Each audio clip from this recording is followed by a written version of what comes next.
Hello, everyone, and welcome to Thursday Talks with Chug. Each week, we cover pressing topics that matter to you and your business. My name is Arianna Gonzalez from Chug, attorneys and CPAs tuning in from our San Diego office. Please join me in welcoming partner and attorney Gladys Gervacio from our headquarters in Los Angeles. Hi there, Gladys, and welcome. Hi, Ariana. Thank you. Thank you for having me here again. Thank you so much for being here. For today's topic, we will be talking about maintaining lawful permanent resident status. So just a quick disclaimer before we get started, this conversation is for informational purposes only. It does not create an attorney-client relationship. So if you have any questions, please email us anytime at info@juke.com so we can help you out. Let's get right into it, Gladys. What is lawful permanent residence, or what does it mean to be a green card holder?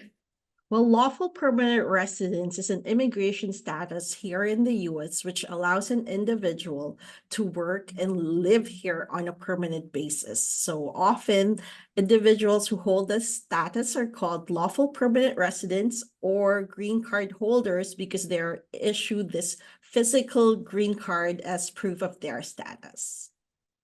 So, what are the benefits of becoming a lawful permanent resident? There are so many benefits, Ariana. I'll name a few. You Okay. have of course, work authorization. You'll Mhm. allowed to work here in the US on a permanent basis for any employer. You don't need a special work visa for that. There's travel benefits. You're free to travel in and outside of the country without requiring a visa or, an advanced parole.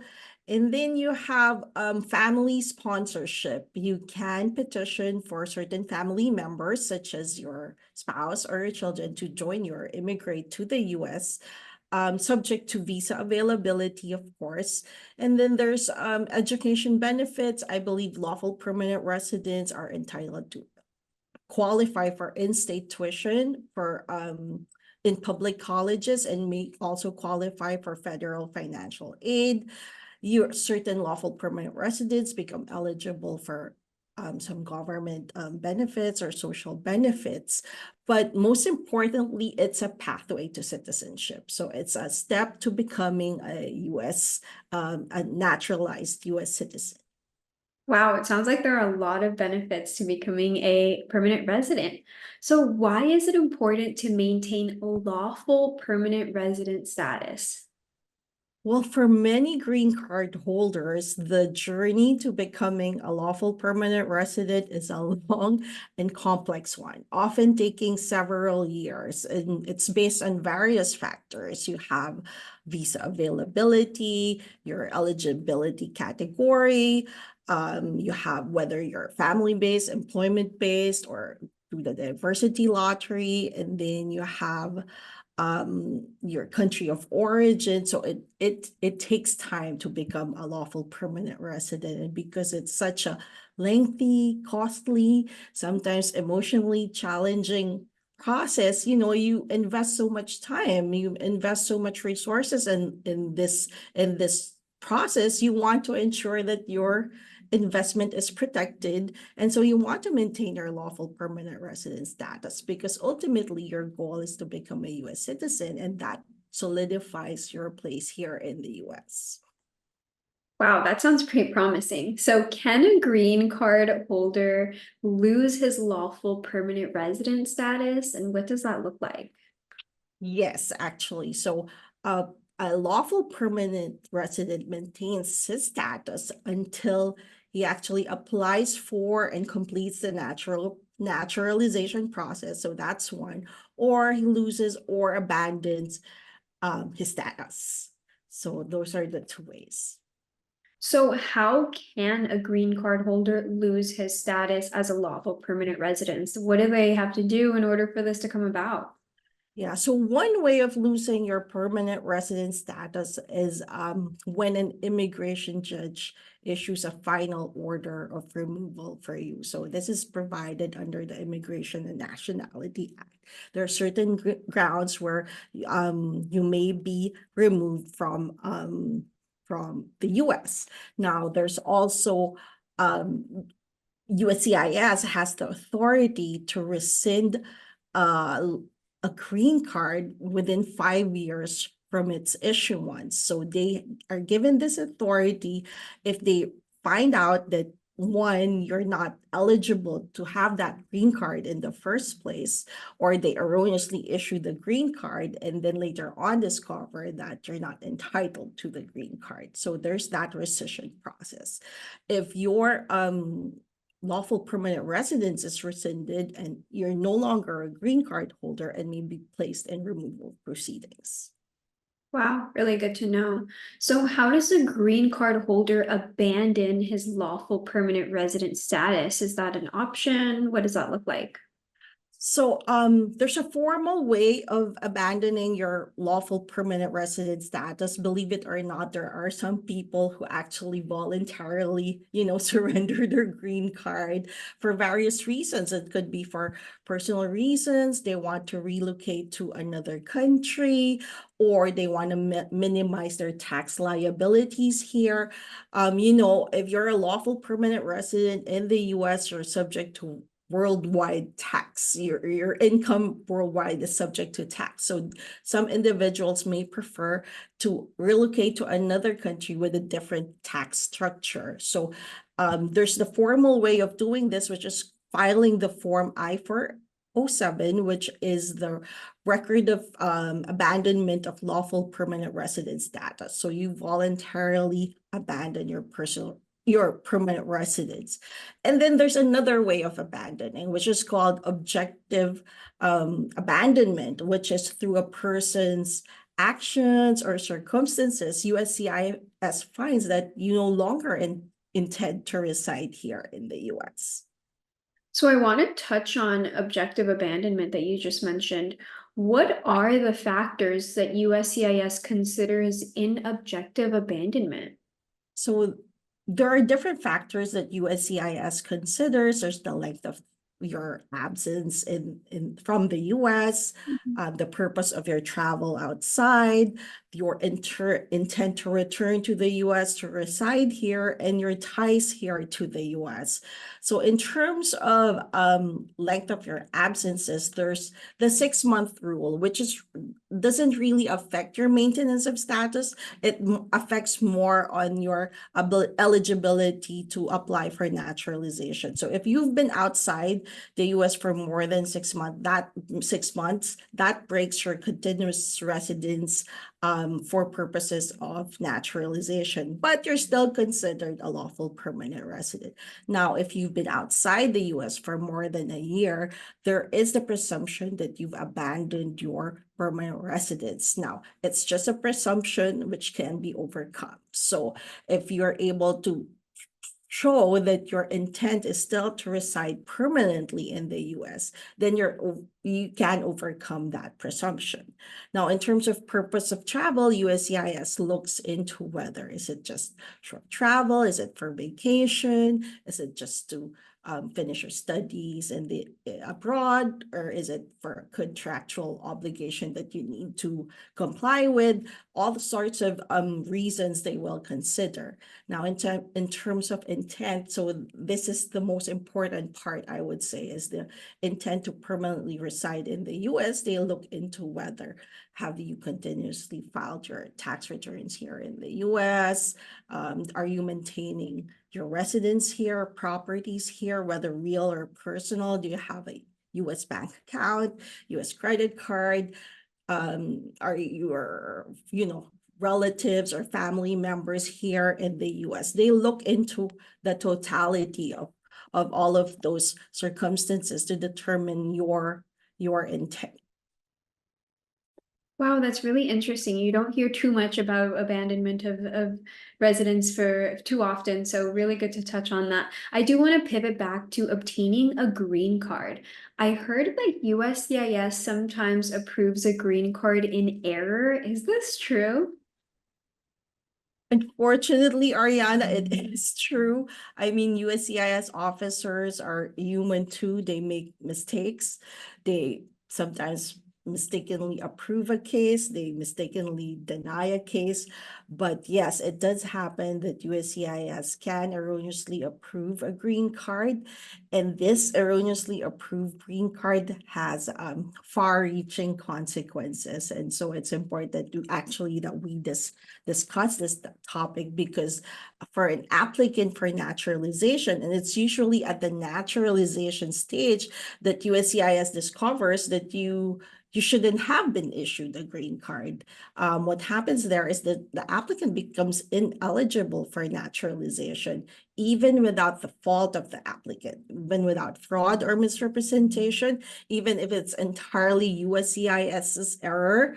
The applicant becomes ineligible for naturalization, and the USCIS will deny the application. So it's a bit harsh, really. It is a bit harsh because, it's not your fault. It's not the applicant's fault, but that's the law. You're right. That doesn't seem quite fair, but that is interesting that that's the process for if that happens. So what kind of errors does USCIS make, at least that you've seen in your experience or heard from other people? So there are some errors that doesn't affect, doesn't affect your pathway to citizenship, will not affect your application for naturalization. Sometimes they'll issue a green card with the wrong class of admission code, but still, if you have a visa available at that time, that would not necessarily impact your affect your naturalization application. So that's okay. So they make some errors like that, or typo errors, which would also not affect your naturalization application. But I want to focus on errors that they've made when a priority date is not current based on the visa bulletin, and then they prematurely approve the green card. So I want to focus on this for this session, because we've recently received a lot of reports about this. I've actually spoken recently with some of these applicants going through this process. And so it's something that we want to discuss during the session. Sure. Can you tell us more about this issue? Yes, Arianna. So actually there have been reports in recent months that USCIS erroneously approved a bunch of green card applications even when the priority date is not current. So this is for employment-based adjustment of status applicants.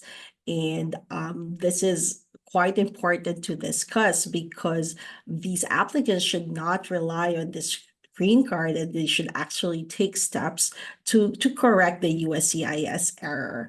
So the rule is, if you have an I-485, USCIS will not approve that green card application unless a visa is available. And for this purpose, they check the Department of State's visa bulletin for that month. Specifically, the final action dates chart, which is chart A in the visa bulletin, to determine visa availability. Now, the rule is that, your priority date must be earlier than the cutoff date listed in the visa bulletin. So if for that month, your priority date is not earlier, then your green card application should not be approved. But we've heard reports that USCIS has approved this, and there are actually USCIS made the statement that they're not pre-allocating, or they're not reserving visas before the case is decided, contrary to earlier reports, because there were earlier reports that they were reserving visas even if the case was not yet decided on. And they denied this, and they clearly said that they don't pre-allocate visas. They only reserve and allot the visa at the time the case is decided, not when the case is filed, not when the RFE is issued, or not when the case is referred to a field office. So that's clear that a visa is available based on the monthly visa bulletin, and a case can only be approved if the priority date is current. Wow, that's really interesting. So, how will an individual know if his I-485 has been approved in error? Is there any way to figure this out? Well, the best way is to check, as soon as you receive notification that your case has been approved, is check your priority date, go to the monthly visa bulletin and check the final action dates and see whether your priority date is before the cutoff date for your preference category. So that's one way of checking whether, you've been correctly issued your green card. So, why is a premature form I-485 approval problematic? Well, this is because, as we discussed earlier, if USCIS finds out later on that the green card was erroneously issued, you won't be eligible for naturalization. You'll deny your naturalization application. If it's within the 5-year period from issuance of your green card, they can, of course, rescind that green card. I understand applicants are excited. Once you get your green card, you're just happy to have it, right? You're excited to have it, and it goes against your instinct to actually have to ask you a CIS to correct this error and go back to your pending status. But actually, that's the best route to take, and you don't want to wait several months before you take action. You want to do it as soon as you discover the error. Wow, okay, good to know. So even though this doesn't happen all the time, when it does happen, what would you recommend if USCIS does prematurely approve the green card application? What should we do? So if this happens, first you want to ensure that you fall under that case, right? That your green card, what was it correctly approved? So check your priority date, check the monthly visa bulletin, make sure that your priority date is before the cutoff date listed in the final action dates chart for that month's visa bulletin. And second, contact your trusted immigration professional to help you resolve this issue, so that, you can get this corrected with USCIS. One more question for you. I know we're almost out of time, but I just want to ask you, what are the options available in this scenario? The general recommendation is to contact USCIS immediately upon discovering the error. Now, they would say contact their contact center. I know it's hard to get a hold of an officer there, but you just have to keep trying. It's not always successful, this route. It involves a lot of calls and a lot of follow-ups, but make that step. Now, the other option is going through your congressional liaison. So you go through their process and contacting your congressman to help you resolve the issue. Practitioners have mostly found using the USCIS Ombudsman's Office as the most fruitful way to get this issue resolved. So they're a little more accommodating. You have a case request form that you fill out with the Ombudsman's Office, and then they'll assign a case number and an analyst or an officer to you to review the case. And most of practitioners have found this as the best way to address the issue. Now, there's also the more formal option of going through the process of filing Form I-290B, which is a motion to reopen. But the downside to this is it will involve filing fees. So if it's, if there's 4 family members who got issued the green cards, erroneously approved green cards, then you have to pay 4 filing fees for each applicant. So that's the downside, but it's a more formal way of asking USCIS to reopen the case. But with all these options, I think the best really approach is to do it as soon as you discover and not wait several months, because waiting on this may be more prejudicial for you. Absolutely wonderful insights there, Gladys. Thank you so much for sharing your time and these valuable answers with us. And We do get these questions quite often, so we appreciate you taking the time to walk us through this. That is all we have time for today, so this does bring us to the end of our conversation. Thank you so much, everyone, for joining us today. A special thank you to Gladys for your time and insights. To stay up to date, please subscribe and follow us on Facebook, LinkedIn, and YouTube. If you have any questions or suggestions, please email us anytime at info@truth.com. We'd love to help you out. Let us know what topic you want to see next. And make sure to join us back here next week for more pressing topics that truly matter to you and your business. Until next time, stay safe and take care. Thank you so much, everyone. Thank you again, Gladys.